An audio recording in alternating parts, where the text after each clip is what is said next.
This is Will. This is Alex. Welcome back to another episode of They Mostly Come Out of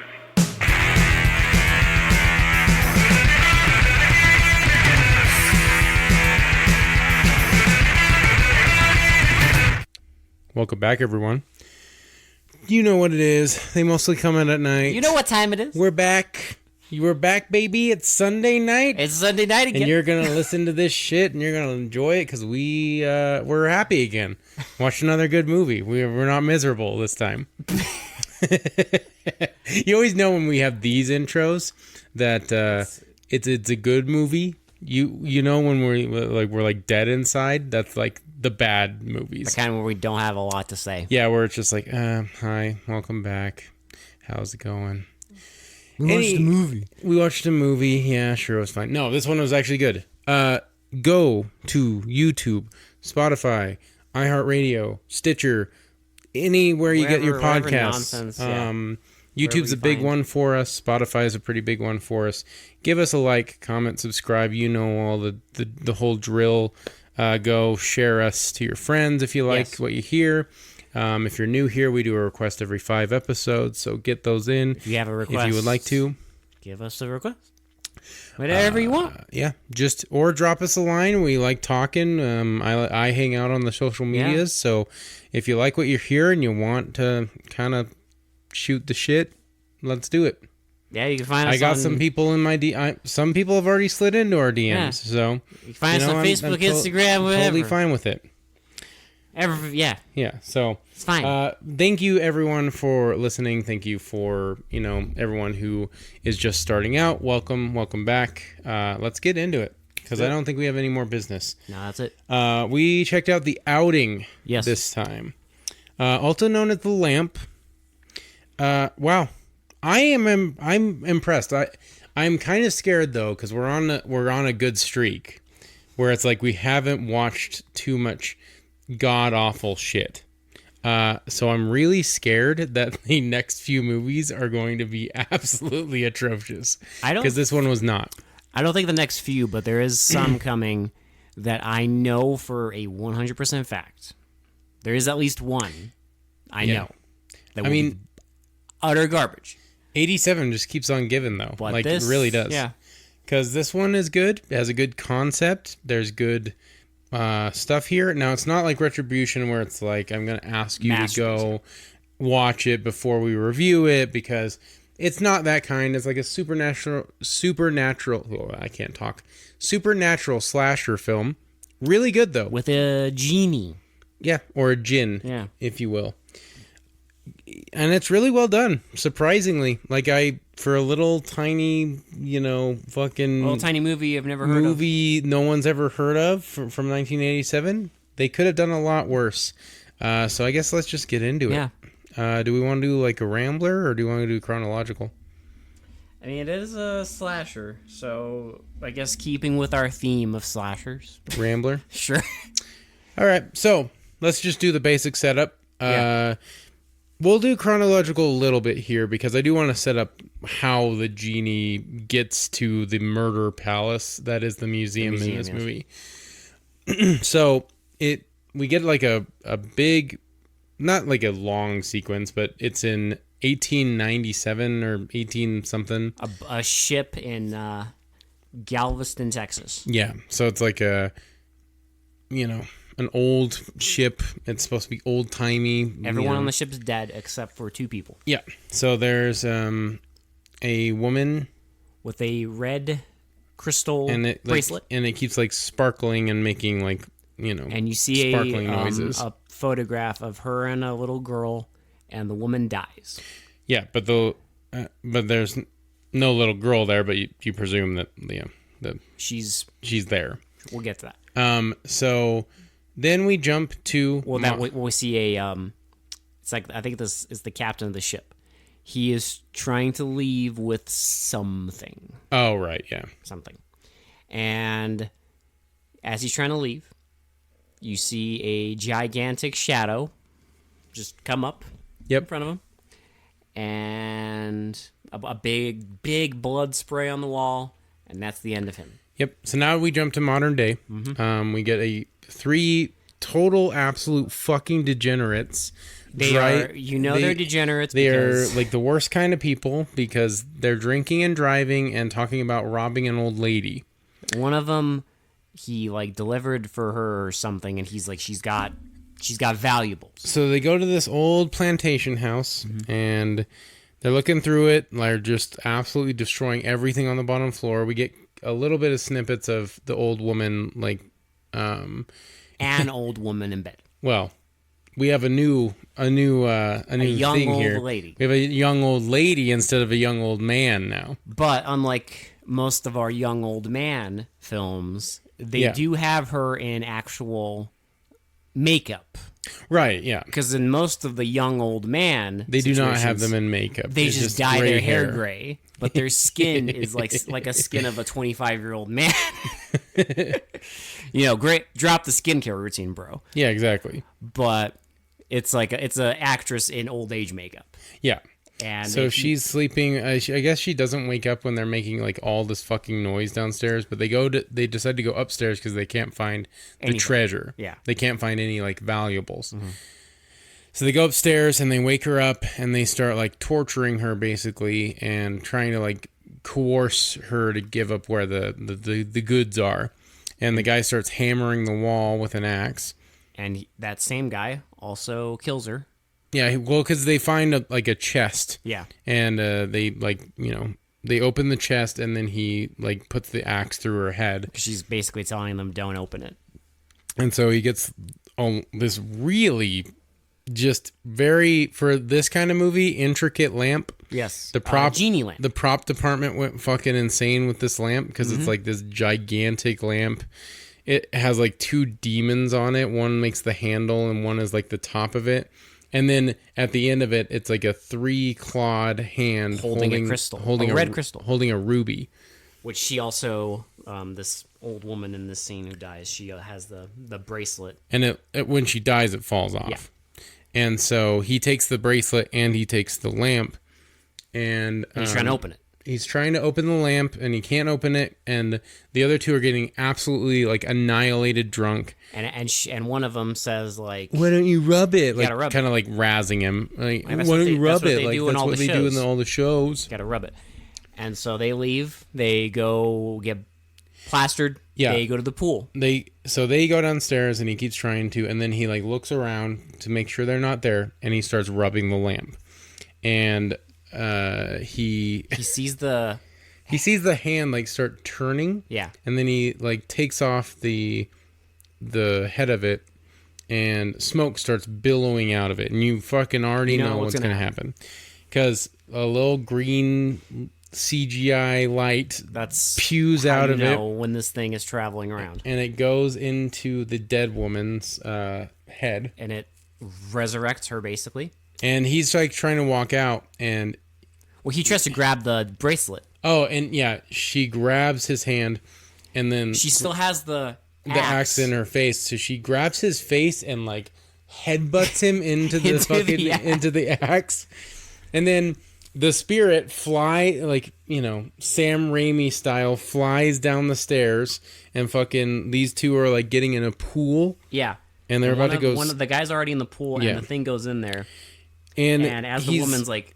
He's trying he's trying to pull her in, and she's resisting, and then he gets cut in half. It cuts his body in half, and you see this in the pool. His legs like blood sink down into the pool, and she starts screaming, obviously, and she's topless and only has panties on, and she runs up the stairs, starts running through the house, and she sees the two bodies like cemented together with this axe in their heads.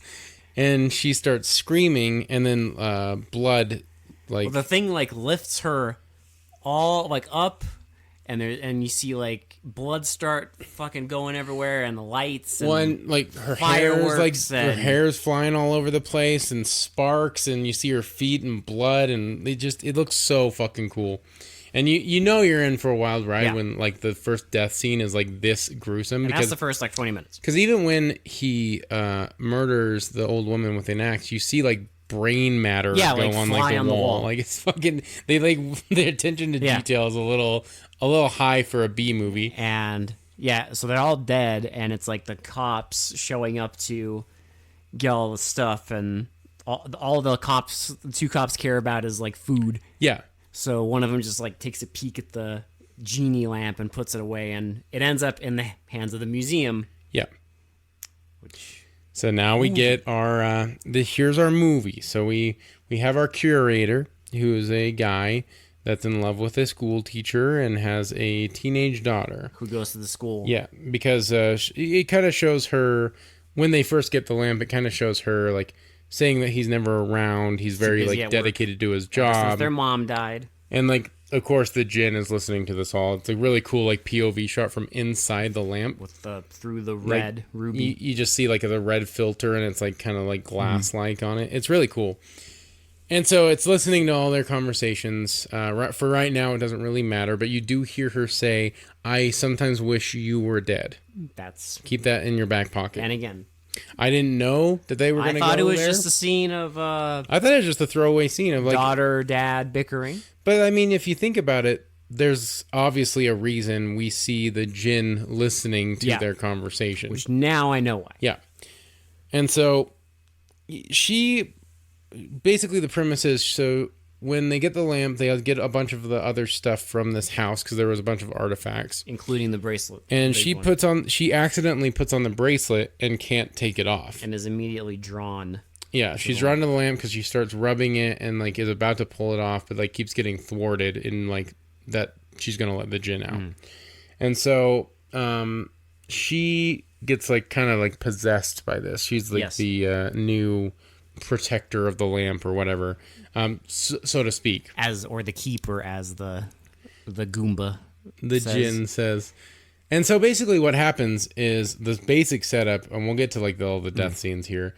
The basic setup is that they're going to do a field trip at this museum, and there's like 6 students that want to like sleep in the museum overnight. Her friend group. They want to sleep in the museum overnight, and then the genie's going to get let out, and she's going to get like possessed by it and help them into the museum, and then the murder starts. Yes. That's the basic setup. Djinn lures them all into this museum so he can absolutely fucking annihilate everyone. And in addition to these 6, there's 2 dick bags. Yeah, well, because we get a scene of like them being absolute assholes in the multiple scenes. I love the high school fight scene specifically, though, because I mean, there's a scene where they're like crashing into the main person's car. The big setup is the main dick bag. He was dumped. Yeah, by the lead woman, and now he's full incel mode. He's fucking toxic masculinity, like fragile ego going on, and he's very upset by this. So he tortures her basically, because he also like tries to beat her up in school, like in front of the lockers. Yes, in the school, and like gets like hit by her boyfriend. There's a huge fight, and then one of the teachers like hits him with like a pool cue. After he pulls a knife. Yeah, she's like a fucking badass. She fucking Mr. Miyagi's him. Yeah, she picks him up, flips him around, hits him in the crotch, all this stuff. And then he threatens the principal, calls him the N-word. He basically says like, "I can buy you." And then like the principal throws him against the locker and threatens to like kill him. To beat the fuck out of him. Because this high school doesn't fuck around in Galveston, Texas, okay? And so I love that scene because it just sets up everything. Like you see how big of dickbags they are. They are obsessed with torturing this group of kids, and it introduces the teacher, who's the love interest of the dad, Because at first, because when she does that, I'm just like, is that a teacher? And it's not important to the plot, but one of the kids is the daughter of the principal. Yeah. So he kind of just throws that in randomly too, and which is really actually cool. So so. We have a group of kids. They're wanting to stay, and that's why the bullies are at the museum too, because they're stalking them, and they're like, we're gonna torture these kids when the museum, these teenagers when the museum closes. They follow them to the field trip, and they overhear. I should stop saying kids. They're teenagers, and they overhear them talking about staying overnight. Yeah, so they're gonna stay there and try and torture them with like masks and stuff, and like they do stupid shit like locking doors, and Yeah. they basically like, help the Jinn murder them. Yes, unintentionally. Unintentionally fucking help the Jinn murder all these teenagers.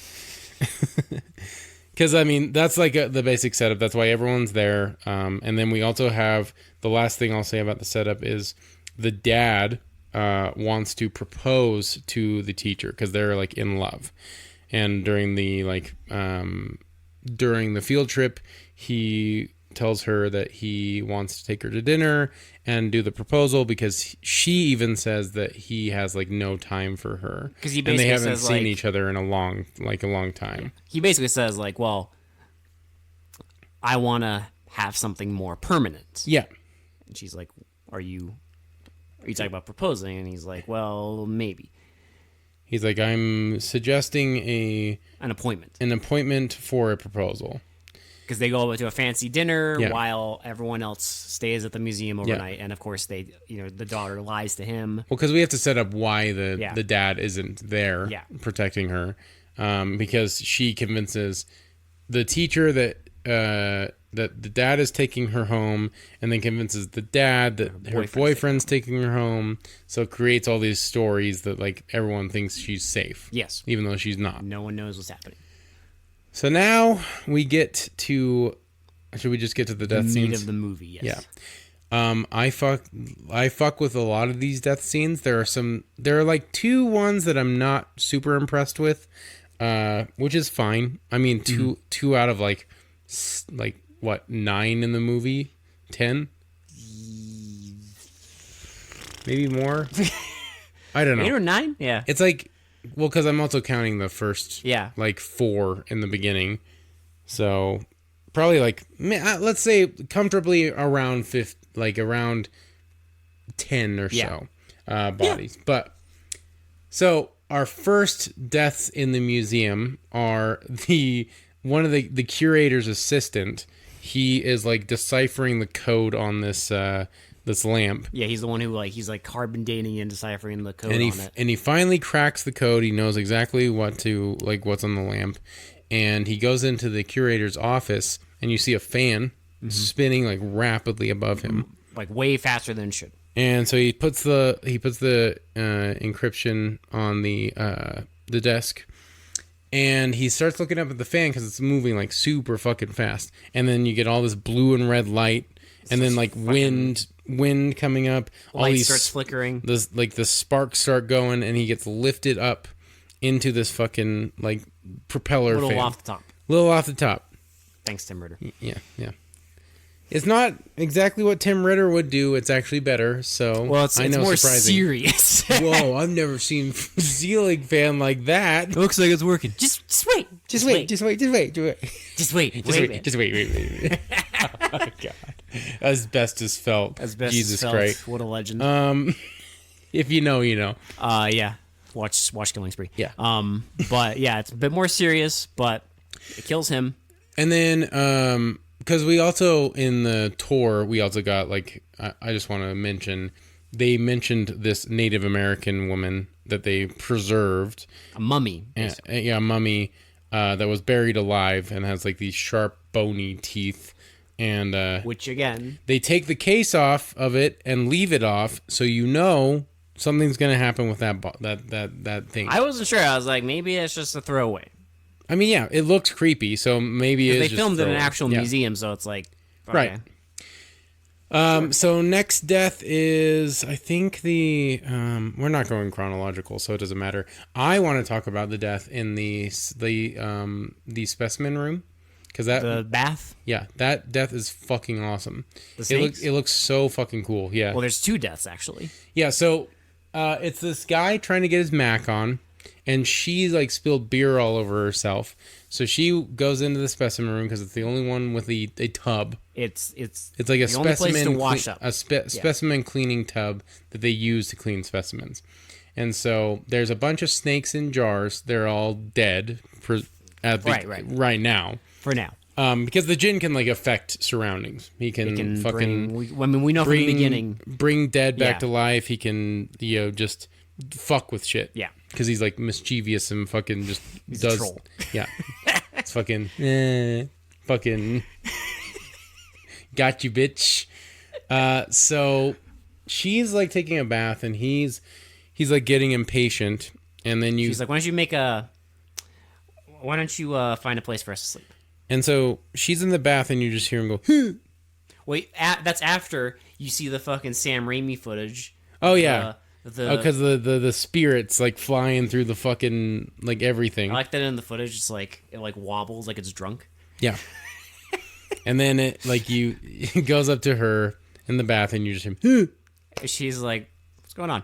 I love when it shows the specimen room because like the snakes start coming alive and like start going. Well, it shows like the CG, the green fucking light, the 80s CGI into the jars of whatever the fuck, and the snakes, like real live snakes, start crawling out of these jars, and it looks really fucking cool. And you see a shot of like POV that it basically tore him in half, and his body's just lying there, and you see the snakes start crawling. And they start like crawling into... Like they crawl over her underwear. They used a lot of live snakes too. Like there's a lot of them.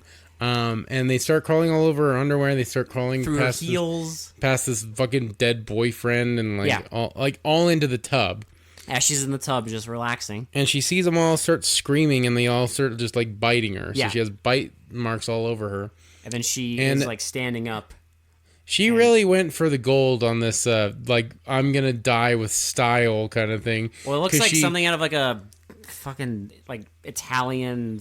It really does. Because she's fully nude. It with, shows, like full frontal... red blood and... Like, full frontal nudity against, like, this clear shower curtain. And she, like she grips it. And you know it's going to, like, fall. Like, she falls onto her knees and then, like, is, like, all contorted... With like red, and then you see there's just snakes just fucking crawling all over her body. It looks, I don't know, like it looks really fucking cool. I'm not gonna lie. It's a lot of fun. As far as like a death scene, it was fun. And so next one, let's talk about the fucking. Let's just go. This one will go chronological because the next thing that happens is if you is the other want to go chronological. You have to mention the security guard. Yes, because that was the second death. Well, we're not going chronological because I've already jumped past that. But the security guard gets impaled by a spear. Our opera singing security guard. Yep. Makes himself very well known by singing opera all over the museum. He walks around the whole museum singing opera, but he's the one who finds... He goes into the curator's office and finds the assistant. He fucking body slams him. His dead body falls on top of him. Yep. And then he like starts backing up and... A spear comes off the wall. It's like a decoration on the wall. Threatens him a little bit. Goes off. And then goes off and he's like, okay. And then just fucking impales him into the fucking display case. And so the next death after the snake thing, though, is a couple is about to get their Mac on, too. And she's thirsty. And he's like, wait, really? He's like, wait. You mean like actually thirsty? You mean I have to go get it? And she's like, do you mind? He's like, yes, but I will. But I'll get it. Don't worry about it. So his plan is to go into the next room to get the beer. Yeah. Because the guy that got cracked in half has all the beer. Has a cooler of beer. And so he goes in there. And Our dick bags, they followed them down there to the basement. They follow him. I'm just going to get this boring death out of the way, though. Because he sees the cracked in half body. Well, they lock him in. Well, because he starts kneeling next to the body and a snake goes up his pants. Yes. And then he can't get out of the door because the bullies locked him in. And he just gets bit on the, presumably on the dick by the snake. Bit on the pee-pee and dies. And he just dies. It's kind of a boring death, but whatever. It's fine. It's fine. And I want to talk about Bully's death. Oh my God. That is not boring at all. No, that's great. So, because you've been waiting the whole movie for this. The woman... Yeah, well, because, I mean, this is when all the fucking, like, just crazy shit goes, starts happening. You just know. Well, because they're walking around with masks and trying to scare them. Well, plus, when you have characters this just, like, aggressively mean in your movie... you want to see them die. You know they're going to get it. They're going to fucking get it. The movie knows you want to see them die because that's why they make them absolute fucking degenerates. Yes. And so...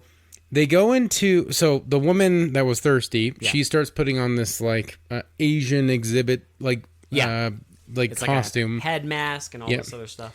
And she starts like displaying it, and like, you know, she's waiting for her man to bring her beer. And the door opens. And she thinks it's him. And the bullies come in and proceed to start trying to sexually... Don't forget, they are naked now. Well, they have underwear on, but they're like almost little naked. Speedos. So they start trying to sexually assault her. And they're wearing masks. Yeah. One of them in particular is wearing one of those like screw-on medieval masks. Like metal mask helmets. And one of them is wearing like an African mask. Yeah, with like big horns. So they big pokey horns. So they start trying to sexually assault her, and they're getting pretty far, but the fucking the goon with the fucking medieval mask. This is the coolest death scene in the entire movie. The green stuff swirl his head. Well, he starts like floating. Yeah. And like they're like freaked out, obviously. Yeah. And it starts twisting his mask and crunching his head. And as it's doing it, it's twisting so tight that it's twisting his head around. And it shows this, and it's fucking awesome because you see the screwing back, and you hear like the skull crushing sounds, and then you see his head slowly turning, and like blood coming out of like the eye holes and the nose holes, and fucking like underneath the helmet as his head is just slowly rotating on its axis. Rotated 360. It's fucking awesome. And it's like there's sparks and blue light everywhere, and it fucking looks cool as shit. The other one, it's not super exciting because the mask just floats. Like, it floats because it has horns on it. Yeah, it floats away, back, and then it stabs him. Boomerangs like back into his stomach. And then it kills the woman. I can't remember. How does she die? We don't see her die on camera. Oh, yeah, she just dies off camera, but she is dead. Then after this, it's when the girl and her boyfriend. Yeah. So the boyfriend is... The whole time they hear screaming. Right. Everyone's dying. When they're trying to get out, but the bullies have like blocked their door, right? So they like finally smash out of the door. And they go into the specimen room and see the absolute fucking chaos that's in there. And then they go into the other room and see fucking like everything there. And they're obviously freaked out. So they want to get the fuck out of this museum. And so they go into... There's like... near the curator's office, and they go to the where the Native American exhibit is, because he puts his hand, like, I guess, in her mouth for some reason. I don't know why his hand ends up in her mouth. I know something happened right before. Well, because they get freaked out, and he like staggers back. I think it's just like it was just an accident, right? Yeah. So he staggers back, and he like puts his fingers in the fucking skeleton's mouth, and the fucking djinn possesses the and you fucking see the green skeleton, light swirl, chews off his fucking fingers. He's like, ah, and it gets up, and then it grabs him. It gets up and like fucking like noms on his neck until he's dead. And then it just, lays back down, and you see the smoke swirl away. So she decides to go. She goes in the curator's office, sees them dead, and then goes into the security office. And I don't know how this guy died. There's fucking like stuff coming out of his neck. It looks like his fucking potato chips murdered him. Yeah, maybe he died by like eating. It literally looks like forced eating. His bag of potato chips exploded so hard. Someone was the djinn's a feeder and just wanted to fucking just keep going, bitch. And it's just because he has like all this shit like impaled in his throat and his face. But yeah, he's dead. He's dead, and so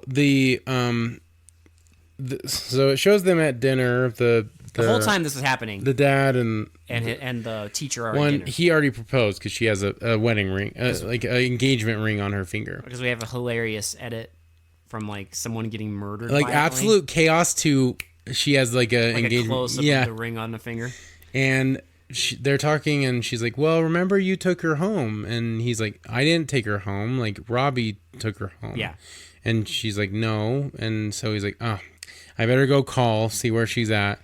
And so she's not home. She's not home. She's not at Robbie's or whatever his name is. And so he tries to call in the museum, and they don't answer. So they're like, "Okay, we got to go check this out because something's wrong." They never like miss a call at the night phone.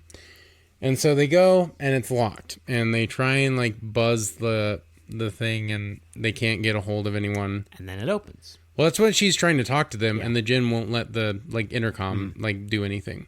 and it won't let them call out. It won't let them do anything. So it opens a crack. They go in, and like idiots, they get locked in immediately. But yeah, she reunites with the dad, and so they're embracing, and they're like, okay, we got to get out of here. And as soon as they say, okay, we got to get out of here, you see the fucking djinn, full camera, the full animatronic, this gigantic fucking demonic genie animatronic come out, and it's just like it's wandering out, and it's like, you are my keeper now. You your wish is my command, and then it like plays the audio. She's like, I didn't make a wish. Well, it plays the audio of her saying like, I wish you sometimes I wish you were dead. Yeah. And I'm just like, I was like, oh wow, my God. We're gonna have I didn't think there would be an extra payoff to that. But basically, so she owns the lamp, and the lamp owns her. That's like a symbiotic relationship you're now. The keeper, because she as long as the bracelet is on, then you have to protect the lamp. Yeah. And like you have to do the bidding. And the genie will just murder for you. And, yeah. Just murders everyone. So they eventually. So they start getting chased by the djinn, like through these hallways, and there's like a bunch of fire doors that he like rips through, and like they shove the animatronic's face through the fucking like sheet metal. It looks really, honestly, it looks really fucking cool. I'm not gonna lie, like. I think if they showed it in like daylight, it probably would look stupid, but it's like dark, and they have some like CGI green stuff all over it, like a lot of the time. So they hide it pretty well, stylized, because it is on screen for quite a bit of time, but they hide it well enough where it looks cool. And they have wheeling around the hallways and stuff. So they go to like the assistant's office, and they're like kind of trying to decrypt what the message says. Like, is there a way to destroy this thing? As the woman, as the adult, so the teacher tries to get out of the window and like breaks the window, and they get out into the woods because they decipher that it says you have to destroy the lamp to kill the djinn. Yeah.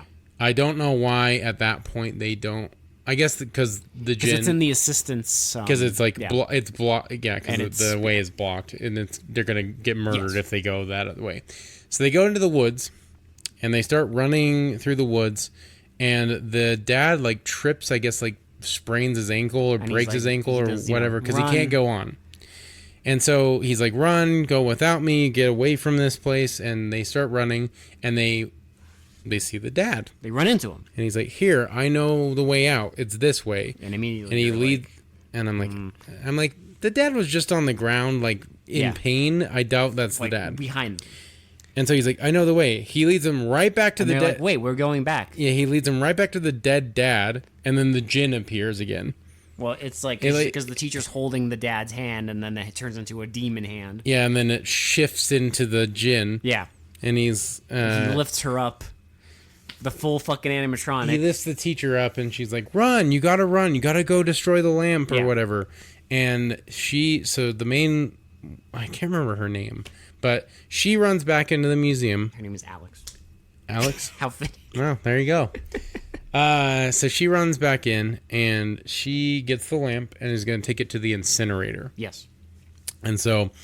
Again, while they're wheeling this gigantic fucking animatronic around this fucking museum, because it's like it has like a skinnier body at the bottom because it's supposed to be like a genie, right? Yeah. So it's like a big, really torso. Thin, like a huge torso, no legs, and it's supposed to be going into like smoke.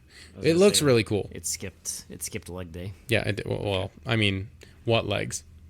But it's got arms. It's got arm day. Oh, it's got arms for days. Okay, it fucking lifts like no other. Okay, gains for days on those biceps. Okay, well, legs are a whole different story. You know, it's hard when you got smoke for legs. Okay? Yeah, I mean you're stuck in a bottle. How do you condition smoke? Look, you're just stuck in a bottle. Yeah, all day.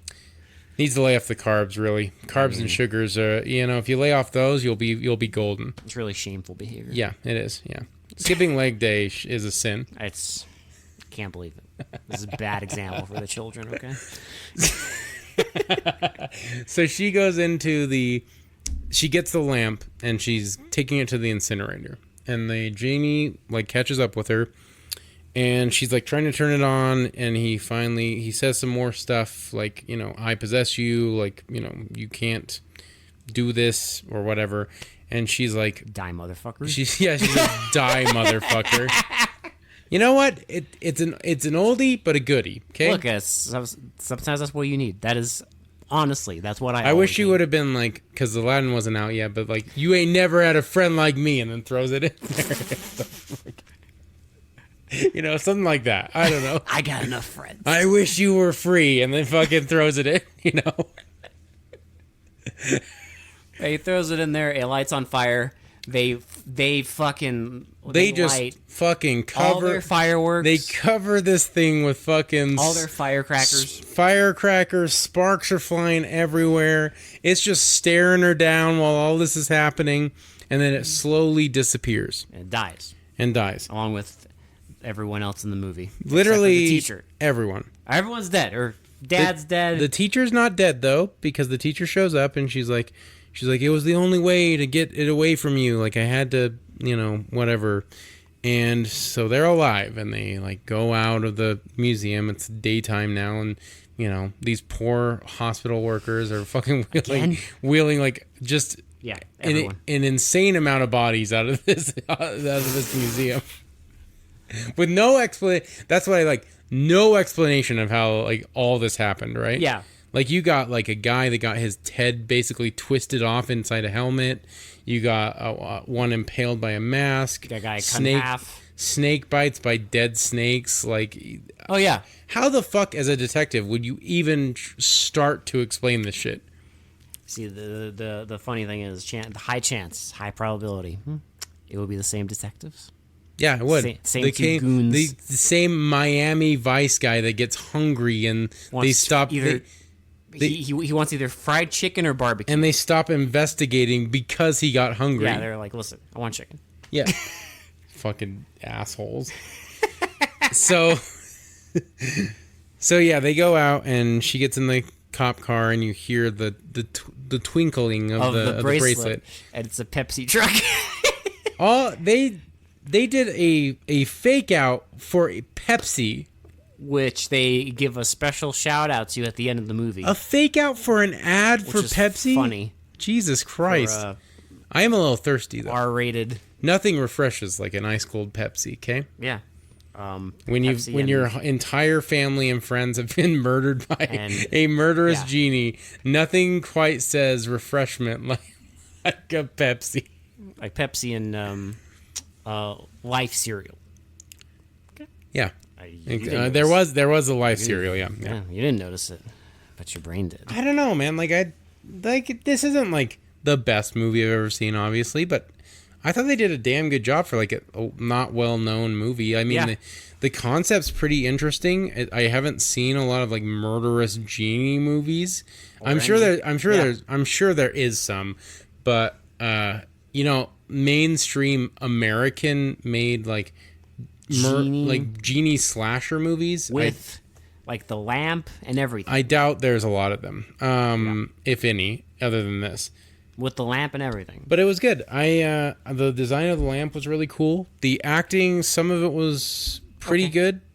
Not all of it, but it's fine. You know, it's fine. It's serviceable. There's nothing like annoying about this movie. There's nothing like that irritates me. It was just like a fun ride. It's like an hour and a half. It's simple. It's just fun. I don't know. Like, it's, you know, if you want a murderous genie, you have a movie to watch now. So if that's your thing and you like... If you always wanted to cross that off your checklist. If you're watching Aladdin and you're just like, listen, the genie's great, but I wish he just had more bloodlust. Yeah. I just wish he just like snap some necks, you know? I wish he'd just like really get into it, really murder people. Yeah.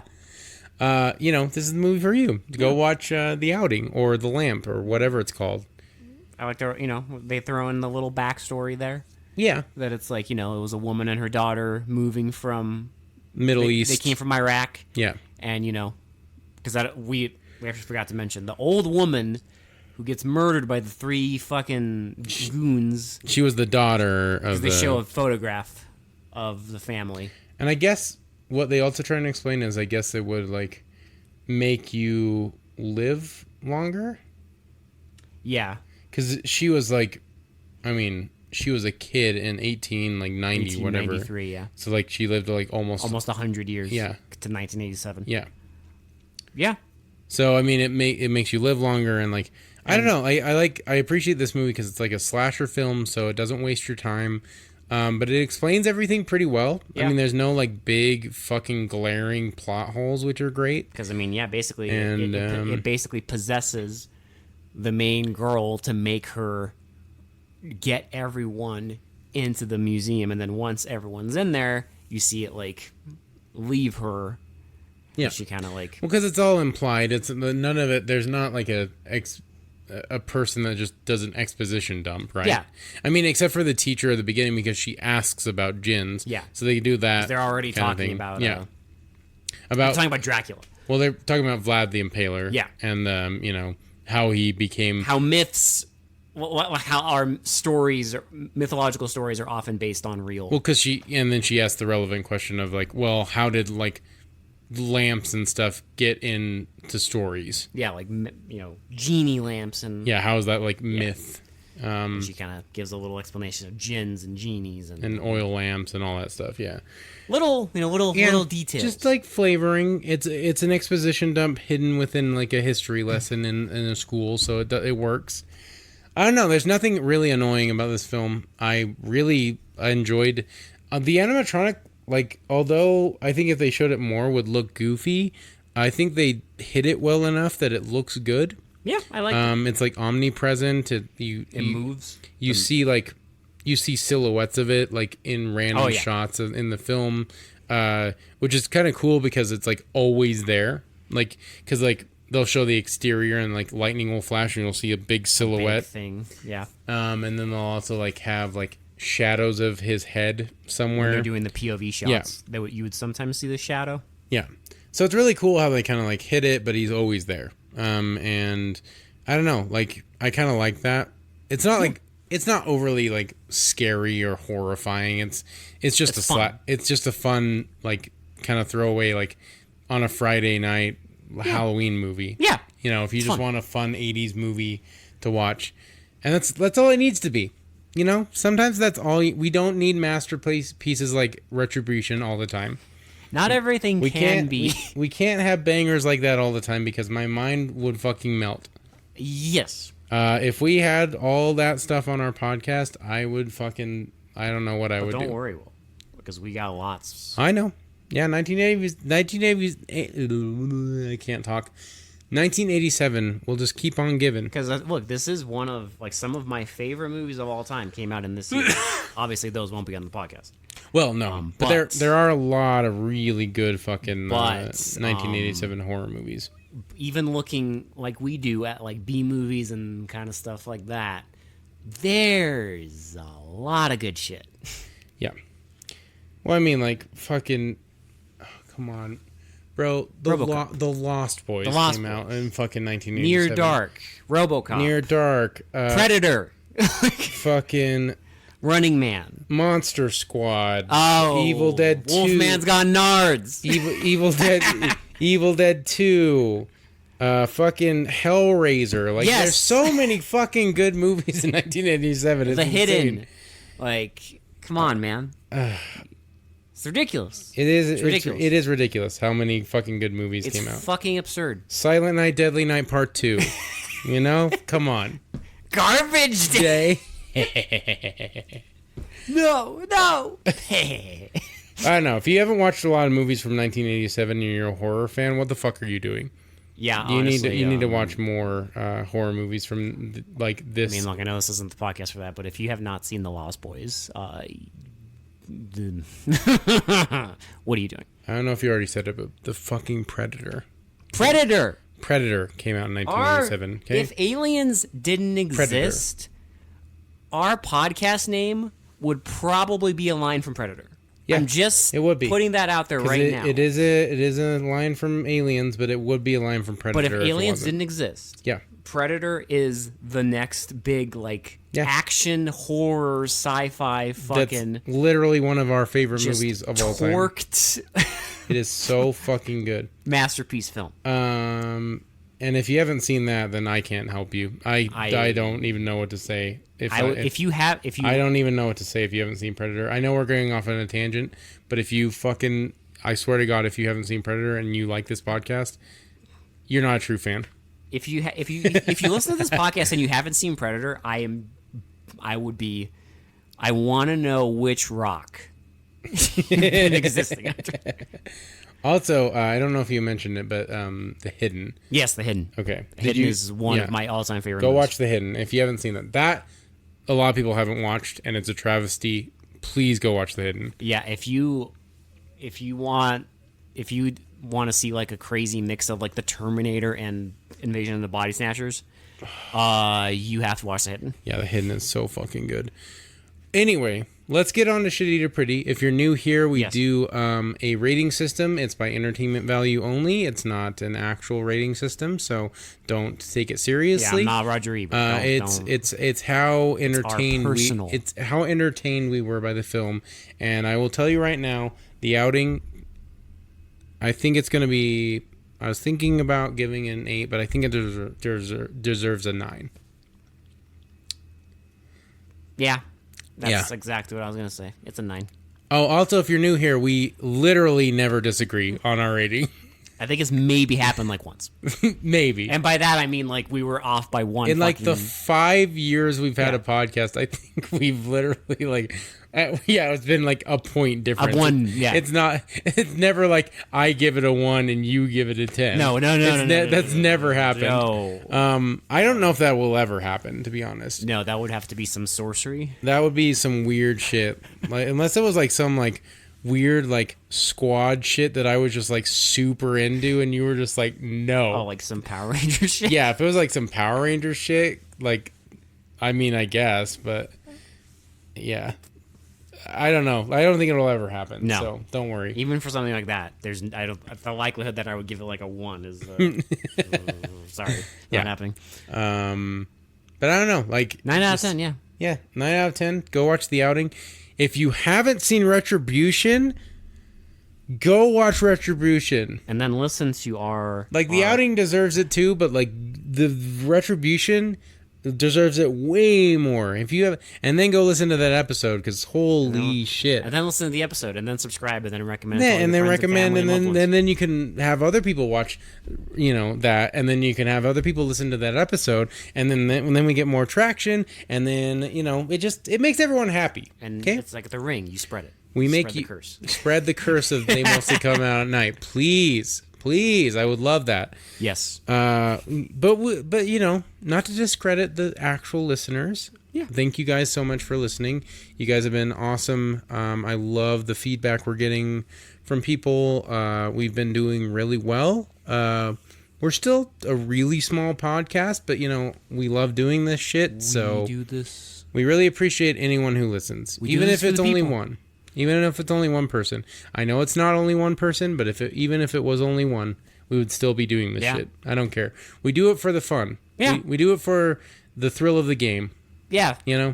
We get to watch fucking movies like this, and we get to record and like just shoot the shit. It's fucking great. Chance to watch movies we never heard of and end up enjoying. Yeah. And even if we watch a movie that we fucking hate, guess what? It's still usually a fun time. And it's kind of funny because even movies we like end up getting short reviews like this. Yes. Because, this is probably going to be, not even an hour long episode. So. Well, yeah.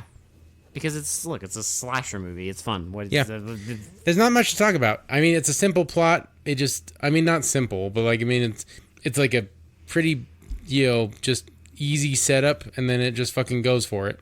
I was just a fucking murderous genie. Has a simple plot, but then I thought about it more, and I'm like, no, there's a lot of plot. Oh yeah, there will be.